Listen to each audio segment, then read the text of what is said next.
원나라.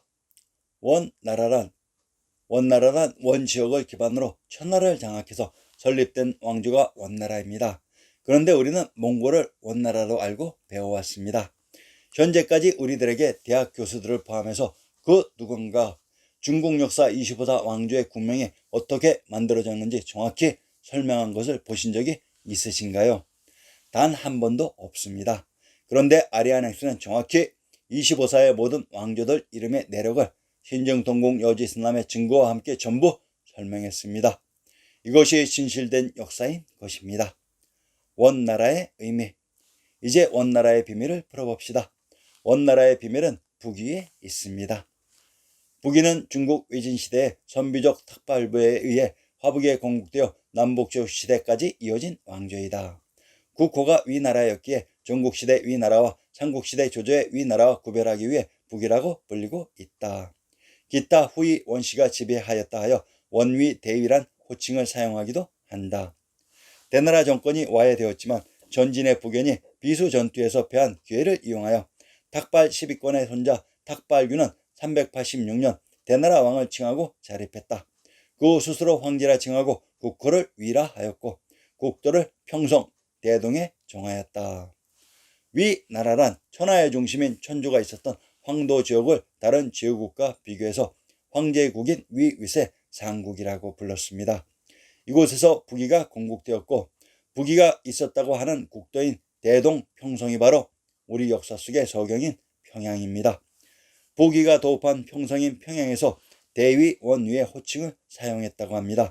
그러면 평양이 대원 지역인 것입니다. 그러면 대지역의 비밀을 통해 원나라 원의 비밀을 추정해 봅시다.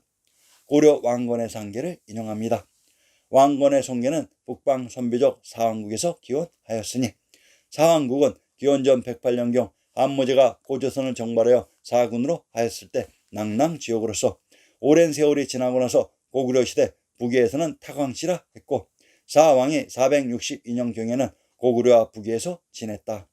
타광시는 대와 무천, 대를 대동이라고 합니다. 지역을 통치하였으며 태화 때 왕시성으로 개성하였다 하고 중화성시 통수에 쓰여 있다. 고려 왕건의 상계 타광시에서 탁시와 왕시가 나왔고 북위의 탁시에서 대위 원위의 원시가 나왔으니 원시와 왕시는 같은 혈육이 됩니다. 원나라는 원이라는 지역을 기반으로 천하를 장악해서 원나라가 되며 이는 곧 지역의 명칭이 성이 되고 국명이 되기도 합니다. 고려의 왕시와 원시는 동일한 혈족이었습니다. 고려 강화의 비밀.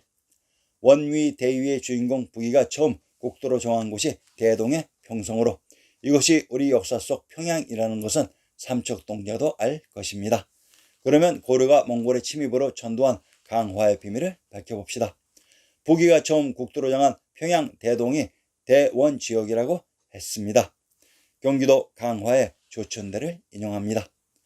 홍지 승남의 조천석은 부병루 아래에 있는 기린굴 남쪽에 있는데 세상에 전하기를 동명왕이 기린을 타고 이 굴에 들어갔다가 땅속에서 조천석이 되어 솟아나와 하늘로 올라갔다 하며 그 기린의 발굽 자국이 늘 위에 있다고 했습니다. 그런데 이상합니다. 경기도 강화의 조천대에 있었던 근처의 부병루는 평양의 명성지입니다. 신증동국 여지스남의 평양부의 진사는 부의 북쪽 오리에 있는 금수산이라고 기록되어 있는데 금수산의 현재 지명은 모란봉이다. 모란봉은 대동강 기슭에 있는 명산으로 그 경치가 아름답기로 소문이 자자해 천하 제1강산 즉 금수산이라고 하였다. 모란봉에는 고구려와 고려 때의 유적이 많다. 내성, 외성을 비롯하여 을밀대, 칠성문, 청류정, 부병류, 정금문, 현무문, 동안문 등이 있다. 세종실록 지리지의 을밑대는 금수산 꼭대기에 있는데 평탄하고 훤칠하다. 대 아래층 안위에 누각이 있어 부병루라고 하는데 보이는 경치가 다 이루 기록할 수 없을 정도이다. 강화의 부병루와 평양의 부병루는 동일한 장소입니다. 몽골의 침입으로 고려 왕실이 전도한 강화가 현 서해 바다의 섬이 아니라 역사 속 평양이었다고 신증동국 여지순남이 증언하고 있습니다. 그러면 북위에서 대동의 평양을 대원 지역이라고 했는데 평양이 황제국 원나라의 원지역과 관련이 있었습니다. 원태조는 고려의 원정이다. 고려 원정은 무신 정권을 종결시킨 제왕으로 고려와 몽골의 동선을 살펴보며 고려와 몽골이 도읍으로 삼았던 또는 몽골의 주둔지의 변화를 정확히 구분해 보겠습니다.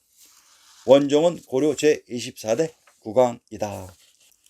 원나라에서 내린 시호는 충경왕, 능호는 소릉이다. 1259년 강하를 맺기 위해 원나라에 갔다가 그의 고정이 죽자 이듬해 귀국하여 즉위하였다. 원종의 멸명을 받은 송송래, 홍규 등에 의해 무신정권의 마지막 집정자인 임미모가 살해당함으로써 100년간 지속된 무신정권이 막을 내리고 1270년 38년 만에 강화도에서 기경으로 환도하였다. 100년간 이어진 고려의 무신정권을 강화인 평양에서 종식시킨 인물이 바로 고려 황제 원종입니다. 강화인 평양이 원지역으로 그래서 무신정권을 종식시키고 새로이 왕조를 연 인물이 바로 고려 황제 원종입니다. 황제국 원나라는 고려입니다. 자, 몽골이 등장한 이후의 중요한 연표를 정리해 봅시다. 1232년 몽골이 고려 침공 시작. 고려 무신정권의 최후 수도를 개봉인 개경에서 지금 거리인 강화인 평양으로 전도. 1269년 고려 원종 시기 강화인 평양에서 무신정권 종말 고함. 1270년 몽골 개평부인 개봉에서 관중 내 구중궁궐에 터인 북경 대도로 전도. 1270년 몽골이 관중의 대도로 천도하고 나서 고려의 황제가 평양인 강화에서 신시계천의 무대 천주가 있었던 개봉인 개성으로 전도. 이곳 개봉은 쿠빌라이 칸이 있었던 곳으로 무신정권을 제압한 고려 황제를 위해 몽골은 관중으로 전도하고 고려 황제가 이곳 천주가 있었던 개봉, 개경으로 전도한 것입니다. 1271년 개봉에서 원나라가 개국되는 것입니다. 고려의 원정이 원지역인 강화인 평양을 기반으로 무신정권을 종식시키고 새로이 나라를 개국하니 그것이 바로 역사 속의 황제국 원나라였던 것입니다. 자, 상기의 동선이 보이는가? 몽골이 천황님과 천주가 있었던 고려의 수도 개경 개봉을 지키고 있다가 강화의 무신정권이 종결되고 고려의 황제가 황제의 권위를 되찾자마자 몽골은 개도와 너머의 신도인 관중의 북경 대도로 전도하고 바로 고려의 황제가 천황님과 천주가 있었던 개봉인 기경으로 전도해서 원나라를 개국했던 것입니다. 몽골이 개봉인 개성에 있었을 때에는 개봉부였는데 고려 황제가 개봉인 개성으로 전도하고 나서는 이곳 개봉부가 개경이 됩니다. 무슨 소리인가 하니 고려의 수도 개경과 몽골 대도의 상하 관계. 몽골 집사의 그 나라 즉 히타이 고려에는 커다란 도시들이 수없이 많은데 그 각각의 어원상 특별한 의미를 지니는 이름을 지녔다. 즉 지명에 의미가 있는 이름이 붙어 있었다는 뜻으로 그 도시들의 장관 등급은 그 도시들의 칭호에 의해 분명해지기 때문에 어떤 도시의 장관이 더 높은지를 놓고 논란을 벌이거나 또는 다투기도 하는데 칭호와 풍급은 다음과 같은 순서로 되어 있었다. 1급 경, 2급 도, 3급 부, 4급 주, 그리고 9급 촌입니다. 1290년대까지 마르코 폴로가 본 현재 우리가 알고 있는 몽골의 상도의 명칭과 그 풍급은 자신이 부르던 키메인프나 집사의 카이민프, 카이밍프 혹은 케이밍프였습니다. 즉 1급 경도 아니고 2급 도도 아닌 바로 3급 부였던 것입니다. 만일 그 당시 명칭이 상도 대도였다 하더라도 2급의 도였습니다. 그런데 고려 황제의 도시 개경은 1급 풍급이며 몽골은 대도의 2급 풍급이었습니다. 과연 몽골이 황제국이었을까요? 결코 아닙니다. 역사는 이렇게 복원시키는 것입니다. 몽골의 수도. 원나라는 1260년 징기스칸의 손자이며 몽골 제국의 제5대 대칸으로 즉위한 쿠빌라이 칸이 1271년 몽골 제국의 국호를 대원으로 고침으로써 성립되었다.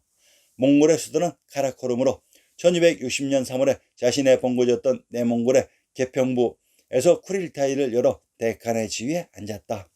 이로써 몽골 제국은 사상 처음으로 몽골 고원 남북에 2명의 대칸이 들어서게 된다. 1269년 쿠빌라이는 중국식 정치기관인 중서성을 설치하고 수도를 몽골 고원의 카라코름에서 중국 북부의 대도로 옮겼다. 몽골의 수도와 관련된 카라코름, 내몽골의 개평부인 상도, 대도 등의 지명들을 간단히 밝혀드리겠습니다. 카라코름, 대당서역계의 카르간 가트, 가랑국을 인용합니다. 조석의 원대의 활임으로 표기하였고 쿠빌라이가 북중국인 대도로 수도를 옮기기 전까지 몽골의 수도였다고 했습니다. 화주에 있는 숲이 활임으로 이곳이 몽골 소정의 화레즘이기도 합니다. 함경도 영흥의 군명이 화주로 영흥은 관중의 박터라고 했습니다. 이곳 카라코름의 활임과 북경 대도를 다르게 설명하고 있지만 카라코름인 활임이 바로 관중에 있었던 북경의 대도였습니다. 제 왕의 성 한성 국내성이 있었던 곳의 지역이었습니다.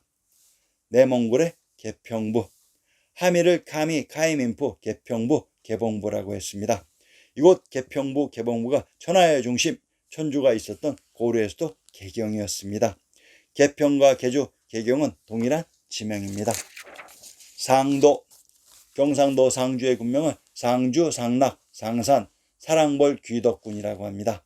경상도 상주와 상도는 동일한 지명으로 이곳이 제후국 상나라가 있었던 상산으로 제후국 미작의 송나라가 있었던 개성의 송악이라고 했습니다.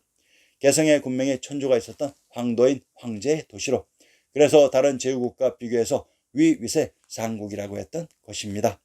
상도는 송도이고 송도이며 비단금자의 금도이기도 합니다. 개평부와 상도는 동일한 지역입니다. 북경 대도, 북경은 경도인 서울의 북부 지역으로 제 왕의 성이 있었던 관중 지역을 북경대도라고 했습니다. 고려 초기 수도 철원과 조선 건국 3년 후에 천도한 한양이 바로 북경대도인 관중이었습니다.